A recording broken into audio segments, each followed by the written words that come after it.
Et place désormais à une marque normande pleine de belles énergies. Gros coup de cœur, on vous présente ce matin la marque Declercq. Des produits composés à 100% de lin normand, filé et tissé en France. Ils sont confectionnés en Normandie, à Roselle, au sein d'un atelier installé à Roselle, je vous l'ai dit. Et ce sont des produits modernes et élégants, ultra locaux et éthiques. Et c'est l'idée d'une jeune femme formidable, proche de la nature et créatrice de mode de talent. Soyez 1000 fois la bienvenue, Marine Declercq. Bonjour Marine. Alors du coup, on a deviné que Declercq, c'était votre nom de famille et c'est évidemment votre marque que l'on présente ce matin, ma chère Marie. Alors Marine, vous avez 27 ans, vous vivez à côté de Caen, à Roselle justement, là où sont situés vos ateliers. Il faut savoir qu'à 27 ans, ça m'a impressionné quand on a échangé toutes les deux pour préparer votre venue, vous donnez déjà des cours de stylisme à l'école supérieure de mode de Caen. Pardonnez du peu. Et votre histoire avec la couture va commencer presque pas si jeune que ça, à l'âge de 12 ans, grâce à votre grand-mère, Marine. Tout à fait. En fait, ma grand-mère avait une machine à coudre qu'elle avait eue à sa jeunesse. Et en fait, elle ne l'utilisait pas tellement. Voilà. Je savais juste qu'il y avait un technicien qui venait la réparer une fois par an. Je ne sais pas pourquoi, mais voilà. Et un jour, j'étais là au même temps qu'il est venu. Et je me suis dit, tiens, c'est quoi cette machine ? C'est une machine à coudre. Comment que ça fonctionne ? Comment ça fonctionne ? Ça a l'air super intéressant, j'adore. Et donc, c'est là où j'ai commencé à m'intéresser un peu de plus près à la couture, aux vêtements. Mais vous êtes autodidacte, vous avez appris vous-même ou votre mamie vous a un peu aidé aussi ? Elle m'a un peu aidée au début. Et puis après, j'ai eu la chance de faire une école de mode à Nantes, l'atelier Chardon-Savard. Et puis, c'est là que j'ai appris vraiment à coudre. Et je me suis perfectionnée au fur et à mesure après, à travers mes expériences. Alors, plus surprenant, vous ne venez pas du tout du milieu de la mode. Vous êtes fille et compagne d'agriculteurs. Vous êtes très attachée à la campagne, à la nature, ce qui va expliquer par la suite votre rapprochement avec le lin. Mais on n'y est pas encore. Vous faites une brillante carrière dans la mode. Très jeune, vous travaillez pour de très grandes marques de couture, de prêt-à-porter. Mais vous allez découvrir que la mode, n'est pas un milieu si formidable que ça. Niveau éthique et pollution, c'est pas GG la mode. Tout à fait. C'est vrai, j'ai eu la chance d'être assistante de la directrice artistique dans la marque où j'étais auparavant. Donc j'ai vraiment eu une super expérience. Vous étiez super jeune, vous êtes un petit génie de la mode quand même, on peut le dire. C'est moi qui le dis, c'est pas vous. Et donc finalement, voilà, j'ai fait mes armes sur Paris. Et puis, mais déjà depuis mes études, je me disais, quelque chose qui me chagrine quand même. Et c'est vrai que niveau environnement, même niveau sociétal, il y a des choses qui ne correspondent pas du tout à mes valeurs, quoi. Voilà, certaines marques qui font travailler des enfants, de manière pas très correcte. Bon, on ne citera personne. Pollue. Voilà, je crois que c'est la deuxième entreprise la plus polluante au monde, la mode. Industrie, au monde, c'est assez choquant. Donc c'est vrai qu'on essaye chaque matin, en tout cas, dès qu'on en a l'occasion, de mettre en avant des marques éthiques, durables, comme Declercq que l'on vous présente ce matin. Votre histoire va prendre un tournant différent. Votre papa va tomber malade. Il va très bien aujourd'hui, on le précise d'ores et déjà. Il faut savoir que vous avez une sœur qui, elle, a envie de reprendre la ferme familiale. Mais il faut soulager votre papa qui est souffrant. Votre sœur n'est pas prête et vous allez avoir ce très beau réflexe. Vous allez tout quitter pour aller vous occuper de la ferme. Vous occupez aussi de votre papa.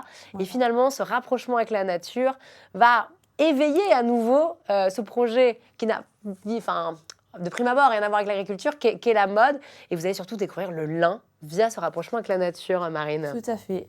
Donc c'est vrai qu'en 2022, je rejoins ma maman pour l'aider à la ferme. Et puis, je me dis, mais la mode, c'est quand même mon premier amour. Je peux pas... je suis revenue à la ferme, c'est super, j'adore.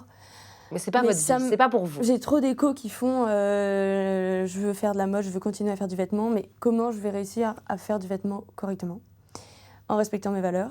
Et du coup, j'ai la chance, mes parents sont en Normandie, donc je reviens en Normandie. Et donc là, au fur et à mesure de rencontres, d'échanges, je réalise qu'en fait, on est le premier producteur au monde de lin. Et oui, la France. Tout le monde ne le sait pas. Et la Normandie, c'est la Normandie, première région.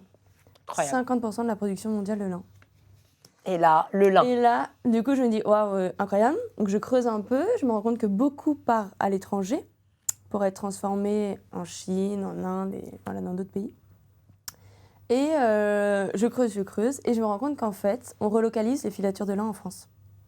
Il y a un engouement, il y a un Oui. engouement hein, Sur la pour le lin, matière. vraiment. Ouais. De toute façon, on a un engouement pour voilà, plus d'éco-durabilité, pour des vêtements plus propres, entre guillemets. Et puis voilà, pour mettre en avant des savoir-faire, des produits normands comme le lin. Voilà. Et donc, on relocalise la filature de lin, la French filature, dans l'Eure, près de Bernay.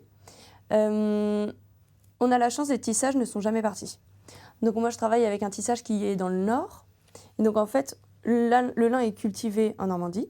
Il est taillé. Donc, ça, c'est la deuxième étape qui nous permet d'obtenir cette matière-là. Il faut savoir que le lin, de base, c'est une fleur. Hein. C'est Oui, ça qui est très c'est une surprenant. plante. Si vous êtes normand, vous nous regardez, on va tout de suite penser au champ de lin bleu. C'est juin à peu près, mi-juin Mi-juin, à la floraison. exactement. C'est très court, c'est Oui. une semaine, non? En fait, la plante, elle va fleurir le matin. Elle va, à midi, perdre sa fleur. Donc, c'est vraiment hyper éphémère. Mais comme chacune des plantes dans le champ va fleurir sur cette durée d'une journée, mais pas tout en même temps, ça s'étale à peu près sur une semaine. Et on récupère le filament de cette plante. Elle s'épluche, en fait, Voilà. cette fleur, hein, pour parler Alors, simplement. En fait, je rentre plus dans le détail. On va récolter le lin. Après l'avoir laissé au champ, c'est le ruissage. La pluie et l'eau vont faire qu'il va mûrir un petit peu. On ramasse cette paille, donc c'est la paille de lin. Et au teillage, donc ça, on en a un peu partout en Normandie, on va venir séparer la fibre, qui est ici, et le bois de la plante. On récupère cette fibre et on l'envoie, alors il y a le peignage, et après on l'envoie à la filature. Et on fait le fil. Et du coup, vous avez lancé votre marque de glace. Moi, je pourrais entendre parler de ça pendant des heures. C'est ça, C'est fait... passionnant. Non, mais c'est passionnant, le lin. Et puis, je pense qu'on travaille le lin depuis les Égyptiens, enfin, Oui. depuis la nuit des Ouais. temps, en fait. Qui a eu l'idée un jour d'éplucher, enfin, moi, j'en parle bien moins bien que vous, mais d'éplucher cette plante, se dire, tiens, on va en faire des vêtements. Enfin, c'est une fleur de base. Je trouve ça absolument C'est ça. extraordinaire. Et vous allez faire justement, avec cette plante extraordinaire, des produits qui sont tout autant.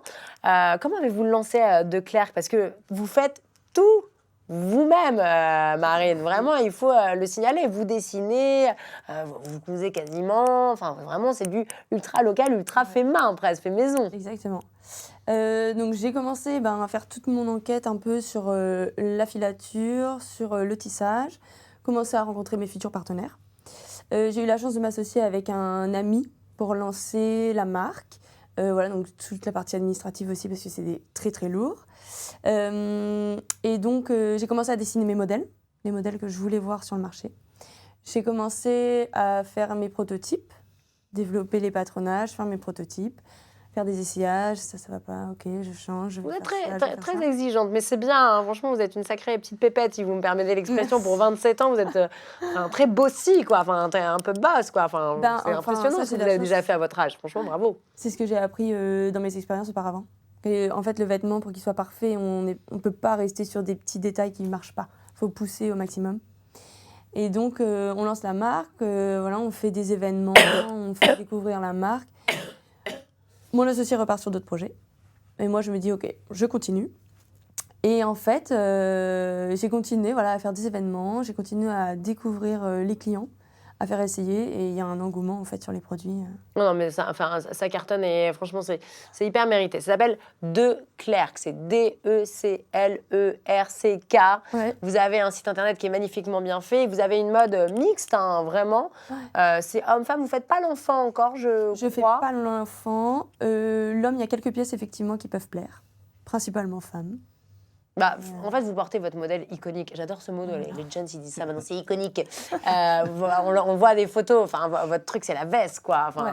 cette veste en lin. Alors, vous restez, vous, sur le ivoire, blanc. Vous n'avez pas de couleur encore trop chez Pour De l'instant, j'ai Clercq, pas hein. de couleur. Donc la matière que je porte en beige, il est ni blanchi ni teint. Donc on est vraiment sur la couleur naturelle du lin.